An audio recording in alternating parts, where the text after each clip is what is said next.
I have been living in the Philippines for 3 years. In those 3 years, I have watched women arrive with good plans and thrive. I have watched women arrive with good plans and leave. I have watched women arrive with no plan and somehow make it work through sheer stubbornness. I have watched women arrive with everything figured out on paper and discover that paper and reality are two different countries. I have been in forums and Facebook groups and expat coffee gatherings and Carinderia conversations and medical waiting rooms and visa office queues, and I have collected, over 3 years of paying close attention, a picture of what actually determines whether a woman builds a real life here or eventually goes home defeated. It is not the money. Money matters, but I have watched women with $2,000 a month fail and women with $900 a month thrive. It is not the research. Research matters, but I have watched the most thoroughly prepared women get blindsided by things no amount of research predicted, and I have watched women who researched for 2 weeks land and build something real. It is not even the city you choose, though that matters more than most people admit. What determines whether you make it is a set of things that almost nobody talks about plainly before you go: mindsets, habits, decisions, and honest reckonings with yourself that are more important than any visa checklist or budget spreadsheet. The practical information matters, and I will give you plenty of it in this video. But the practical information is the framework. What you build inside the framework is determined by the things I am about to tell you. My name is Carol. I am 66 years old. I came to Dumaguete City in the Philippines 3 years ago from Portland, Oregon, where I had been a high school English teacher for 28 years.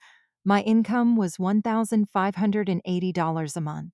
My Portland rent was $1,160. I moved not because I had no other choice, but because the choice I had was not the life I wanted, and the life I wanted turned out to be possible somewhere I had not considered until a student I had taught 15 years earlier, now grown and living in the Philippines, sent me a message that said, "Miss Carroll, you should come see this place. I came to see the place. I never left." This video is everything I wish someone had told me before I came. Not the version that sells you the dream, not the version that frightens you out of going, the version that tells you the truth, all of it, and trusts you to make a good decision with the complete picture in your hands. There are 11 things. I have organized them in order of importance as I understand it from 3 years of living here and watching other women live here. Some of them will confirm what you already know. Some of them will surprise you. All of them are real. Let's go. On E, the he Peloponnese will not fix what you need to fix before you Joe. This is the most important thing I am going to say in this entire video, so I am saying it first. I have watched women come to the Philippines running from something, running from loneliness they have not addressed, running from grief that has not been processed, running from a sense of failure or diminishment or invisibility that they believe geography will cure, running from a marriage that ended badly, a career that ended badly, a chapter that ended badly, hoping that the new latitude will provide a new self. The Philippines does not do this. No place does this. The self that boards the plane in Los Angeles or Dallas or Chicago is the self that walks out of the airport in Cebu or Dumaguete. The grief comes with you. The unresolved relationship patterns come with you. The fear that you are not enough, the anger that has not been expressed, the loneliness that has been accumulating for years behind the appearance of a managed life.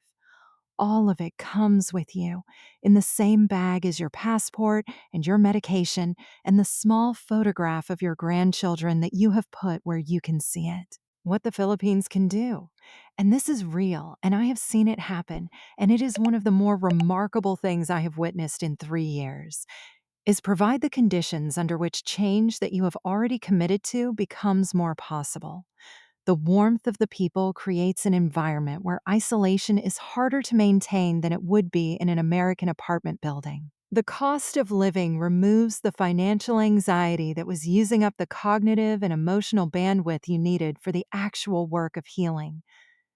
The daily necessity of learning new things, the language, the market, the carinderia, the city, creates a quality of presence and engagement that grief and depression can interrupt but cannot fully sustain against. The Philippines provides conditions. You do the work. Before you go, be honest with yourself about why you are going.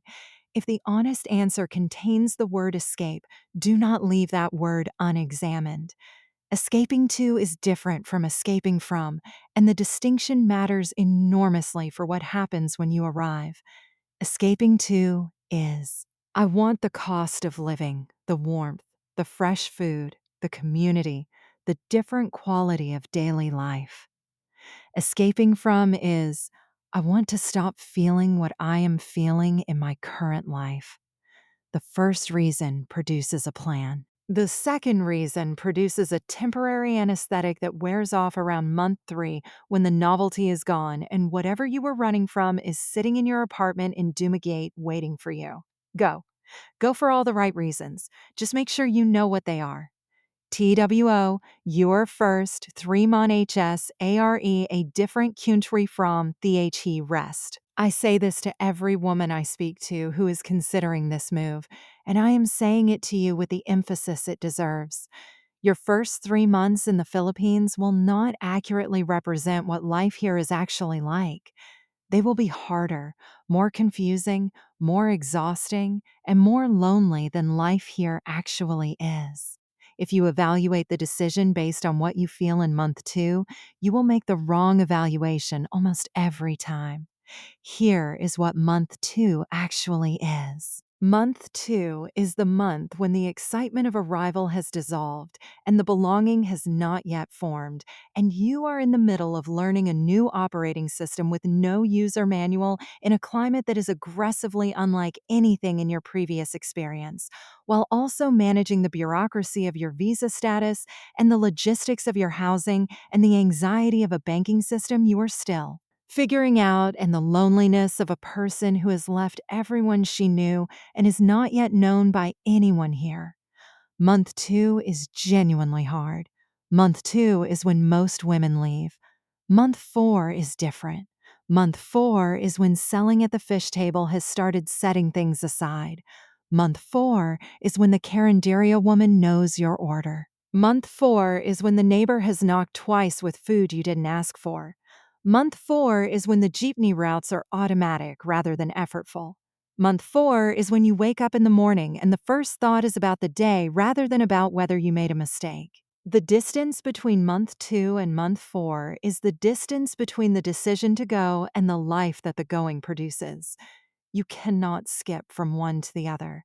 You can only move through month 2 by being in month 2 and not making permanent decisions based on temporary conditions. The commitment I ask every woman to make before she boards the plane. You will not evaluate whether you made a mistake based on anything that happens in the first 3 months. You will treat the first 3 months as a learning period with a firm boundary on judgment. Month 4 is when the evaluation begins, not month 2. Write this down. Put it somewhere. You will see it on the evenings in month 2 when the laptop is open and the airline website is loading. Free HRE. The budget you have, is not the budget you need. The monthly budget is not the whole financial picture, and the gap between the monthly budget and the whole financial picture is where unprepared women get hurt. Let me be specific. The monthly budget, rent, utilities, food, medications, doctor visits, helper, transport, internet, is real and it is achievable. And for most income levels I will describe, it produces a meaningful monthly surplus. I am not disputing the numbers that appear in every Philippines retirement video. Those numbers are accurate for the ongoing monthly reality of life here. What those numbers don't include is everything that is not monthly. The setup costs. Your first 2 months will cost significantly more than your ongoing monthly budget because you are building from nothing. Apartment deposits. Typically 2 months deposit plus 1 month advance paid up front. So if your rent is $250 a month, you need $750 before you walk in the door. Household items you don't ship. The local SIM card and mobile data plan. The visa agent's fee. The Philippine bank account setup. These costs cluster at the beginning. Budget an extra $1,200 to $2,000 for the setup period beyond your monthly budget. The emergency flight home. A last minute round trip from the Philippines to the United States costs $2,000 to $4,000 depending on timing, routing, and how last minute is. If your mother has a stroke, if your grandchild is born, if a family emergency requires your presence, this is what it costs. You need this money accessible in a home country account, not locked in the Philippines. Every woman needs this fund before she goes, not a plan to build it. The actual money. The Philippine Bank Account Emergency Fund, separate from the flight fund. This is money in a Philippine peso account specifically for large local payments. A hospital bill before insurance processes, a landlord dispute that requires a lawyer, a visa complication. Minimum 200,000 pesos, approximately $3,500. This money needs to be accessible immediately and locally, not through a wire transfer that takes 3 business days. In an account, you can walk to an ATM and access today. The SRRV deposit, if you pursue the Special Resident Retirees Visa, and I strongly recommend that you do, you will need $10,000 to $20,000 deposited in a Philippine bank. This money is yours and earns interest and comes back to you if you leave, but it must sit there. If you don't have this, you manage on tourist visa extensions initially. Factor this into your timeline. The monthly budget number is what the videos show you. The complete financial picture is the monthly budget plus all of the above. Make sure you are planning for the complete picture. Foyer, healthcare ICUer, most important, planning decision and most, people get it wrong. I am going to be very direct here because I have watched the consequences of getting this wrong, and the consequences are serious. Most women who research Philippines retirement spend approximately 10% of their research time on healthcare. Healthcare should be getting 50% of your research time, especially if you are over 65. Especially if you have any medical history worth mentioning. Here is what you need to understand. Medicare does not follow you. Medicare does not cover you outside the United States. This is not fine print. This is the central fact of your healthcare situation abroad. You will continue to have Medicare Part B deducted from your Social Security whether or not you use it, because you remain enrolled and it protects you during visits home and if you need to return for treatment. But for everything that happens in the Philippines, you are on your own. Philippine private hospitals operate on a cash-first basis. No payment, no treatment. This is not a policy that has exceptions. Routine care is inexpensive and wonderful here. A doctor's consultation is $13 to $15 and gets you 40 minutes with a physician who trained internationally and who speaks English and who actually reads your file. This part of Philippine healthcare is better than most American healthcare most women in this income range could access. The serious events are different. A cardiac catheterization at a major private hospital in Cebu, $4,000 to $8,000. An ICU week, $10,000 to $18,000. Cancer treatment, variable but substantial. These costs require payment in pesos before discharge. The solution has 3 parts. Part 1, medical evacuation insurance. This covers the cost of transporting you to an appropriate medical facility if the local one cannot provide the care you need. It costs $150 to $350 per year depending on your age and health profile. You must have this before you arrive, not after you settle in, before you land. Part 2, a comprehensive understanding of your policy. Read every word. Specifically, What is covered in country before evacuation? What is the claims process? Do you need pre authorization? Who do you call first? The hospital or the insurance company? What are the pre existing condition exclusions?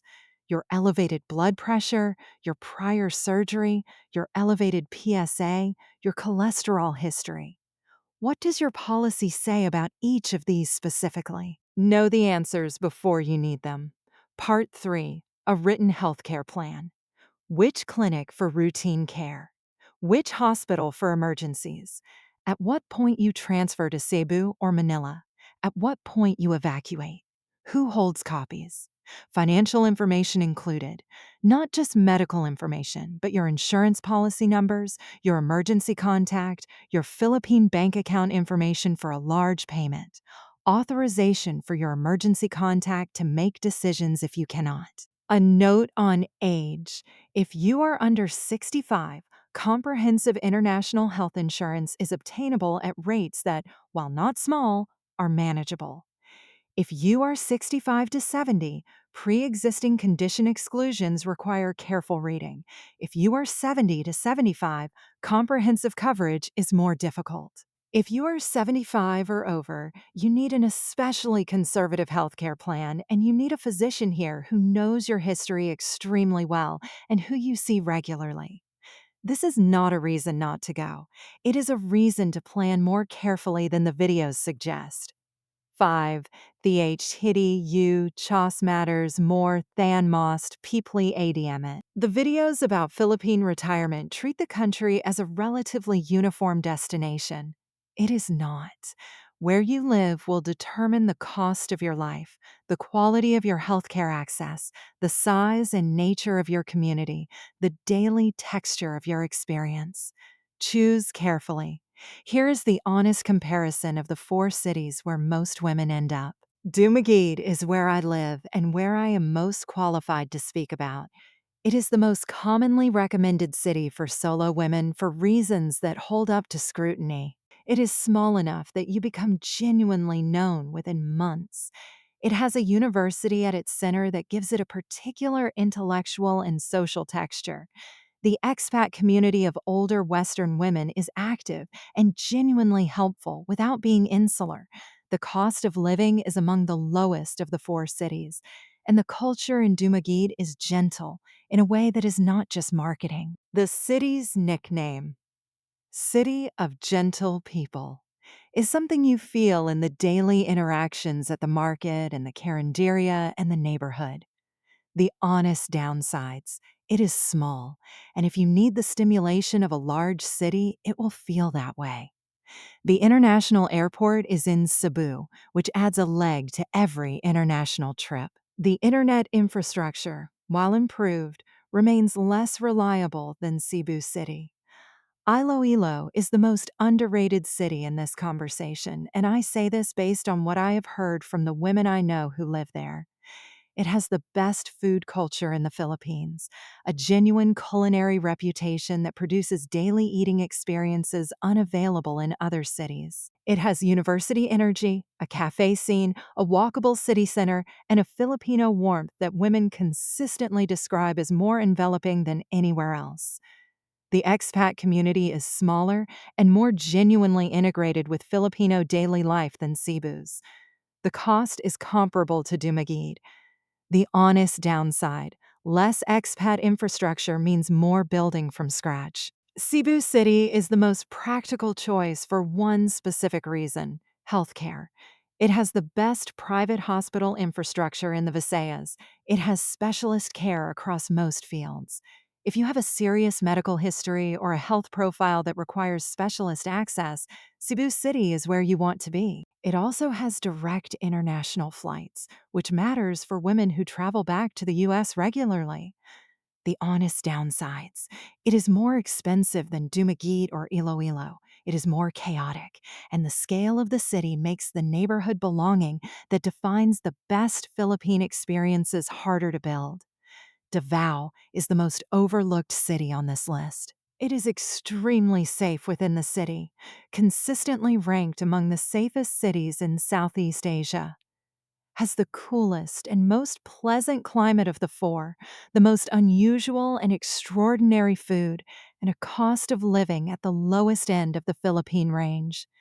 The honest downside. The regional reputation of Mindanao, where Davao is located, requires homework that goes beyond this video and careful research of current conditions before you decide. My recommendation for most women, visit Dumaguete and Iloilo before you commit. Both cities offer what most women are actually looking for: community, affordability, safety, and the quality of daily life that makes the move worthwhile. The woman with serious healthcare concerns should look hard at Cebu. The woman willing to do the research should consider Davao. SX, THE visa situation is not as simply as only as only video can convey. I am going to give you the framework and tell you clearly that the details require more current research than any single video can provide, because the details change and the changes matter. Americans enter the Philippines visa-free for 30 days, extendable. The extension system works, and it is manageable, and it requires patience and regular trips to the Bureau of Immigration and a tolerance for process that is not American process. Most women manage on extensions for their first year. Some manage on extensions indefinitely. Neither approach is wrong. Both have costs. The SRRV, Special Resident Retirees Visa, is the long-term solution. Indefinite legal residency in exchange for a deposit in a Philippine bank. For women over 60 with a pension of at least $800 a month, the current deposit requirement is $10,000. For women without a pension at that level, $20,000. These figures are current as of my knowledge. Verify with the Philippine Retirement Authority at pra.gov.pf before you rely on them, because they have changed before and may change again. The SRRV process takes 3 to 6 months. It requires documentation from your home country that must be authenticated, a process called apostilling that adds time to the preparation. It requires a Philippine bank account before you can make the deposit. It requires a medical certificate, a background check, and proof of income. The most important single piece of advice about visas: hire a local visa agent before you need one. Not when you are already in the middle of a complication. Before you arrive. A good visa agent costs $200 to $400. They know the current requirements, the current officers, the current timelines, and the current inconsistencies. Because the system has inconsistencies, and the knowledge of those inconsistencies is worth more than the fee. Budget the agent as a fixed cost of this life rather than a one-time setup expense, because visa management is ongoing. The warning about visa complacency. I have watched women let their extension lapse. I have watched women miss the appointment because life got in the way. The consequences of overstaying your visa in the Philippines are real. Fines, processing delays, potential ban from re-entry. Manage this with the same diligence you would give to any legal requirement in the United States.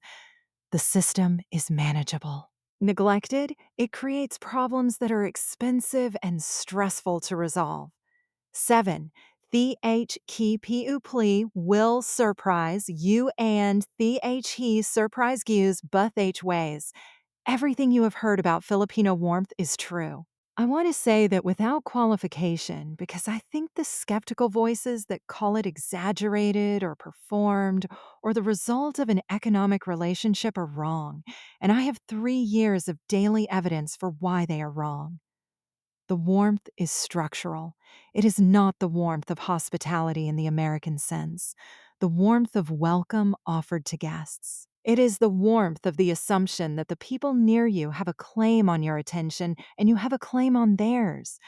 The woman at the vegetable table who stops her work for 4 minutes to teach a foreigner the word for kangkong is not performing warmth for commercial reasons. She is expressing a cultural understanding that a stranger in her vicinity who appears to need something is a situation that requires a response.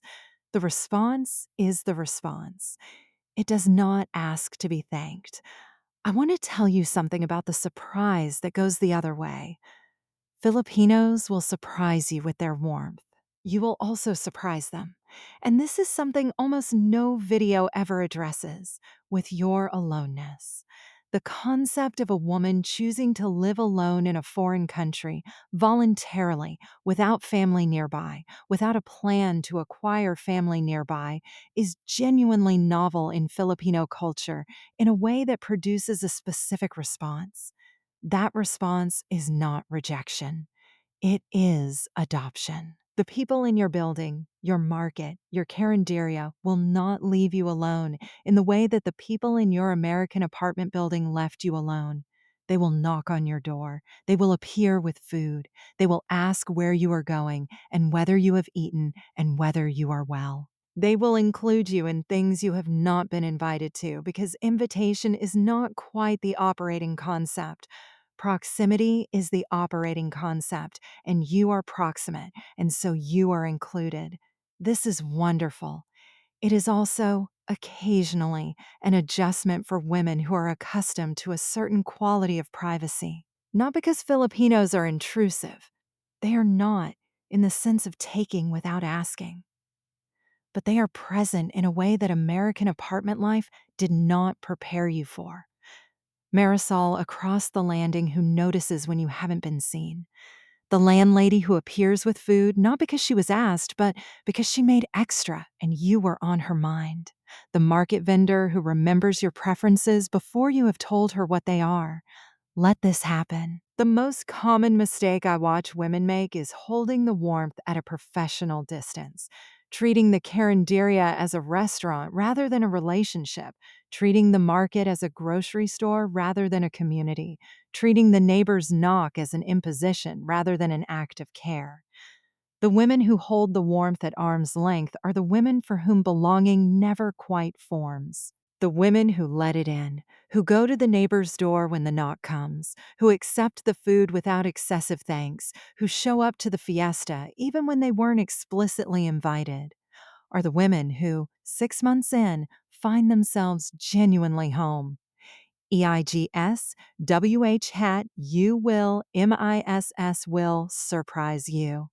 Before I came to the Philippines, I made a list of the things I expected to miss. My daughter in Seattle, my sister. October in the Pacific Northwest. Good Mexican food. The specific coffee shop on Belmont Street where I had gone every Saturday for 11 years.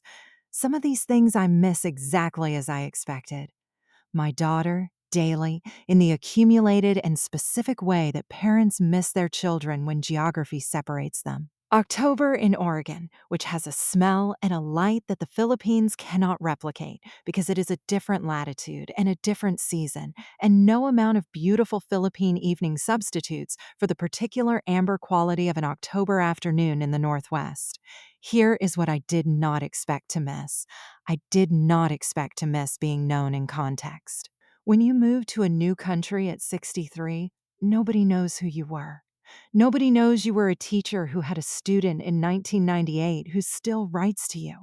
Nobody knows you were the person in the department who stayed late when a kid was in crisis. Nobody knows the competencies you built over 28 years, or the relationships you formed, or the version of yourself that existed in the full context of a life lived among people who had watched you live it.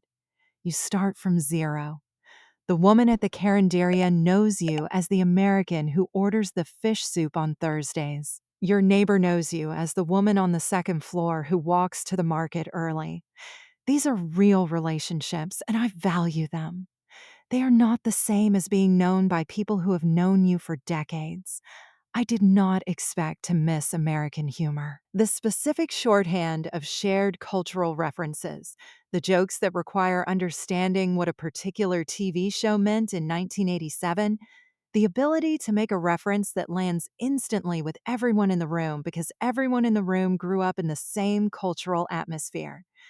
The humor here is warm and real, and I have found my way into some of it over 3 years. But full fluency in a culture's humor takes longer than 3 years and may take longer than I have. And the intellectual isolation of laughing alone at jokes nobody around me has the reference for is a real and ongoing thing. I did not expect to miss October. I thought I would miss people. I miss October with a physical specificity that surprises me every year when the Filipino equivalent, slightly less heat, slightly more rain, arrives and is not October. If you have a season you love, you will miss it with more precision than you anticipate. None of these things are reasons not to come. They are things you carry. They are the cost of the life, paid in the currency of what you left, and the life is worth the cost. But you should know what the cost is before you decide to pay it. 9. How to build the life that makes all of the word it. This is the section I most want you to hear because everything I have told you so far is the framework, and this is what you build inside it. The life that makes the Philippines worth it is not built by having the right income or the right visa or the right apartment or the right insurance. Those things are necessary. They are not sufficient. The life is built through a set of daily habits that I have watched produce genuine flourishing in some women and that I have watched other women skip to their detriment. Go to the same market on the same days. This is not about groceries. This is about becoming known. The market is where the relationship with the physical place of your life is built, where you become a regular rather than a customer, where the woman at the fish table starts thinking of you when the good pieces come in. Go to your market twice a week, every week, in your first month. After that, you will not need to remind yourself to go because you will want to. Eat at the Carinderia, not the Western restaurant. Every city in the Philippines has places that cater to Western expats, restaurants that serve approximations of American food at prices that are cheap by American standards and expensive by Philippine standards, and that are full of other foreigners doing exactly what you are doing, which is paying a premium to feel approximately at home. Go to these places occasionally. The occasional approximation of a cheeseburger is not a betrayal of the life you are building. Eating at the Western restaurant most nights is. Eating at the Carinderia is how you learn what food is here, how you build the relationship with Ate Nora or whoever runs your Carinderia, how you become the person for whom the rice is on the table before you sit down. Learn words, not a language. Words. 5 words of Cebuano or Hiligaynon or Tagalog, whichever applies to where you live. Learned and used consistently will do more for your integration into this place than any amount of English fluency. Not because they make communication efficient. English serves that purpose, but because they signal something that matters here enormously. You are trying. You are not a tourist passing through. You are a person who respects this place enough to attempt its language. The response to that signal in this culture is warm and immediate and disproportionate to the effort. Show up to the community. Every city has a reading program, a church, a neighborhood association, a fiesta, something that constitutes the community life of the place where you live. Show up, not to be helpful, though you will be, not to make friends, though you will. Show up because showing up is how you become part of the place. The expats who thrived here are almost uniformly the ones who stepped outside the expat community and found something to show up for in the Filipino community. The expats who failed are almost uniformly the ones who stayed in the expat bubble and related to the Philippines, primarily as a backdrop for a life they were living primarily with other foreigners. Maintain the home connection intentionally. Call on a schedule, not when you feel like it. A schedule makes you reliable to the people you love, which is a form of care that costs almost nothing and means a great deal. Visit home when you can. Keep the relationships active rather than managing them passively. The distance from the people you love is the most real cost of this life. It does not decrease with time. It becomes familiar. What makes it sustainable is the active maintenance of those relationships rather than the passive hope that they will maintain themselves. 10 things that will happen that no plan covers. Let me be honest about what you cannot prepare for. Not because these things will necessarily happen to you, but because if they happen, knowing they were on the list of possibilities is the difference between being surprised and being prepared. Your landlord situation will change. At some point in your tenure in the Philippines, something about your housing will require navigation, a rent increase request that you need to negotiate, a maintenance issue that takes longer than it should, a landlord who sells the building, a lease renewal that has different terms than the original. I have watched women handle these situations well, and I have watched women handle them badly. And the difference was not the situation, but the preparation. Keep copies of your lease. Know your legal rights as a tenant. Have the name of a local attorney you trust before you need one. And manage your landlord relationship proactively. Pay on time, communicate clearly, treat the property with care, because a good landlord relationship is its own form of housing security. Your income will feel different as the exchange rate moves. The peso dollar exchange rate fluctuates, sometimes significantly, and the fluctuation affects the purchasing power of your dollar income in ways that compound over time. I have watched women who built their budgets on exchange rates from 2 years ago discover that their effective monthly income had declined by 15% without their income changing at all. Monitor the rate. Build some buffer into your budget. Do not budget so tightly that exchange rate movement turns a comfortable month into a tight one. Something will go wrong medically. Not catastrophically, necessarily, but something. The cold that becomes more serious, the blood pressure that spikes, the fall that requires x rays. Be ready for these things, not just with the insurance and the plan, but with the relationship. With a doctor who knows you, with a neighbor who will notice, with the phone number of someone who can help you navigate the system in the moment when navigating it is not what you feel like doing. The preparation is not for catastrophe. It is for the ordinary medical events of aging that happen in any country and that are more manageable here than in America, provided you have built the right support structure. The bureaucracy will test you.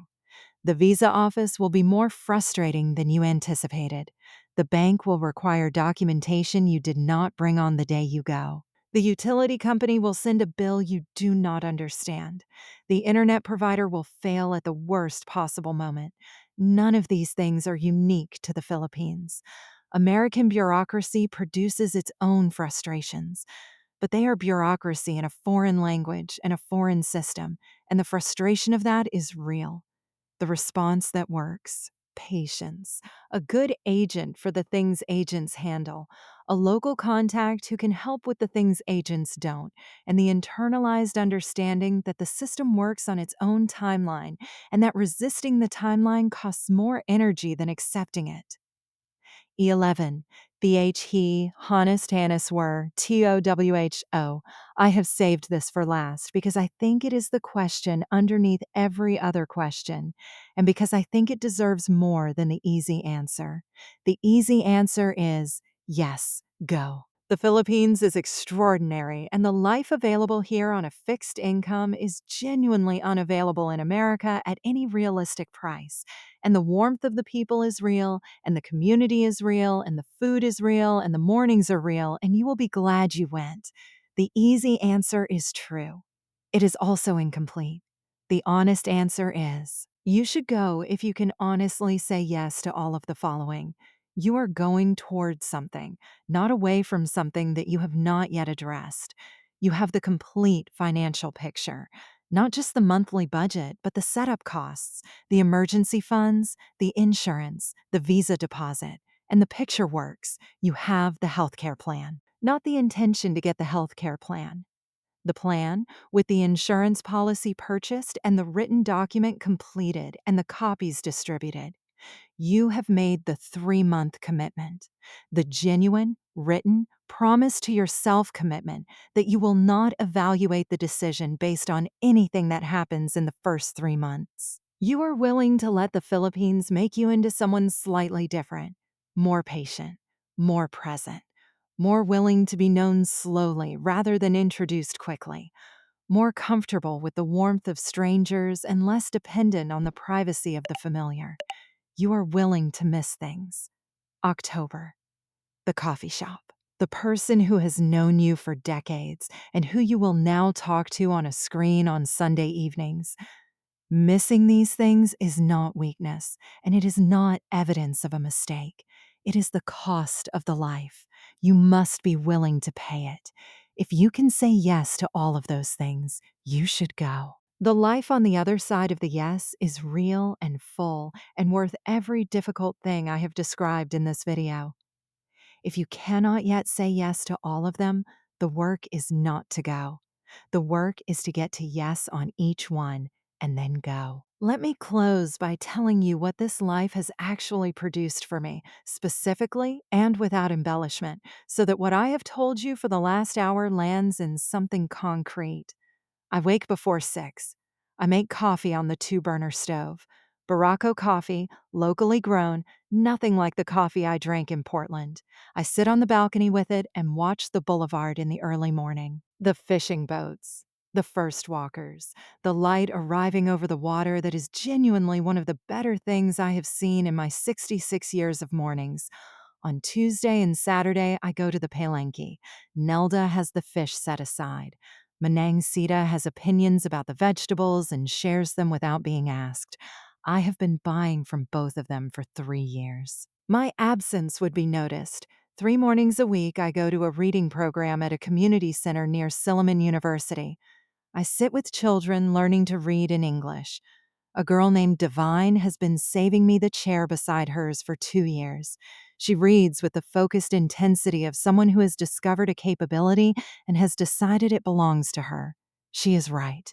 It does. My rent is 14,000 pesos a month, $248. My total monthly expenses run approximately $610. My income is $1,580. I save almost exactly $970 every month. In Portland, I was going backwards at $80 a month. Same income, different country, different mathematics entirely. My neighbor Tessie has appeared at my door with food on 14 separate occasions in 3 years. I have counted because each one mattered.